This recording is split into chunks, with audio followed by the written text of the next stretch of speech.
Then we're going to talk about adolescence and anger. And we need to understand that anger is not a problem to eliminate. It's actually a reality to accept. So the parent, the teen, is angry about, they want freedom, independence. I am a woman now, I am a man now, just leave me alone. And for the parent, they are angry because they are losing influence. Oh my God, she is listening to her friends more than me, what am I gonna do? That's an issue.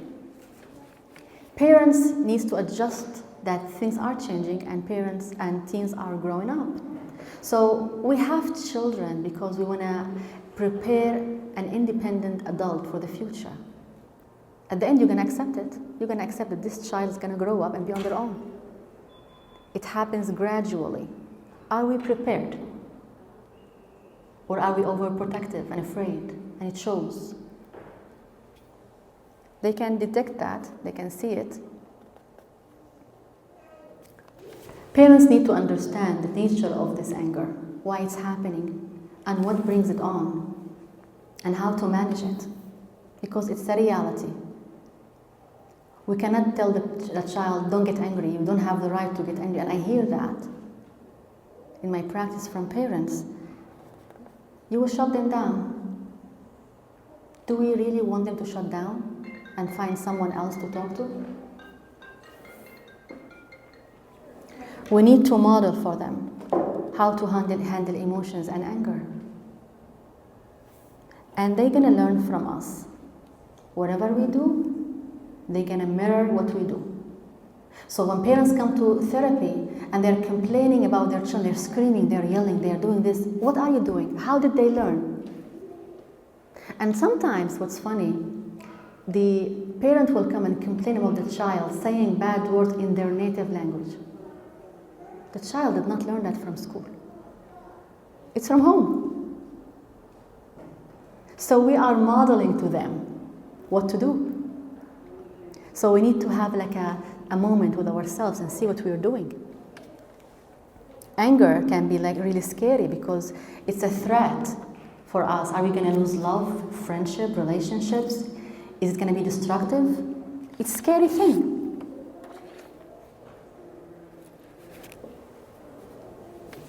So we have two models of parents. Some parents are extremely angry. They're bitter. Everything, they're always like on the edge. They will explode anytime. And we have another type. They're laid back. They don't care, whatever happens. You want to find your place in this continuum. Where are you? You want to be exploding and very angry, or you want to be laid back, nothing matters to you? You want to see where you stand. We want anger to identify what's going on, violations, but it should not dictate our behaviors. It's okay to have the feeling, but how we express those feelings is very important. So, controlling parents will be judgmental, controlling, they take things personal. Everything happens is directed towards them, deliberately. Laid-back parents, they don't take things personal. They're not judgmental. They are open to different behaviors and beliefs. Where are you between the two? When parents come to therapy and counseling, we try to work on how you think of the events so you can change your emotions. Parents need to not take things personal. They need to understand that anger is expected and they don't have control all the time and they are not right all the time because we're human. Once we change the way we handle our anger, then this will impact our children. It's like when you change the input, the output will change. Definitely. I can't ask my daughter to be calm and lower her voice, and I am all over the place. It's just, I'm not displaying integrity here. So how do we manage anger? Let me ask you this. So why do you parents get angry? Why do you get angry?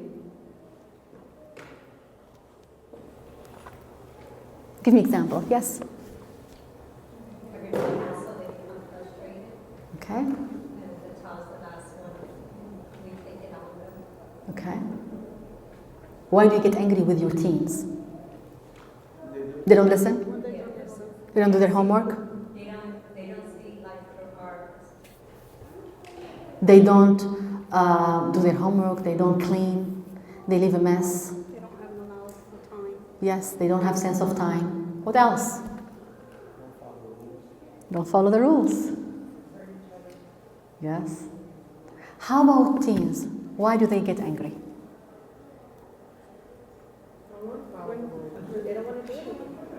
Why do they get angry? When we don't listen to them. Yes. They want to go somewhere, they want to buy something. We don't listen to them. We don't give them the time. We don't believe them. You know, you're lying, you know. And then they know from someone else that you went behind their back to question what the story. You know, we don't believe them. We don't get their back. We don't have their back. We don't defend them. We sometimes overprotect. They are angry when we show that we don't trust them. They are angry when we criticize them, when we hover over them, when we give them instructions. Yeah? Not even give them enough space. Yeah, they want to have enough space. Yes.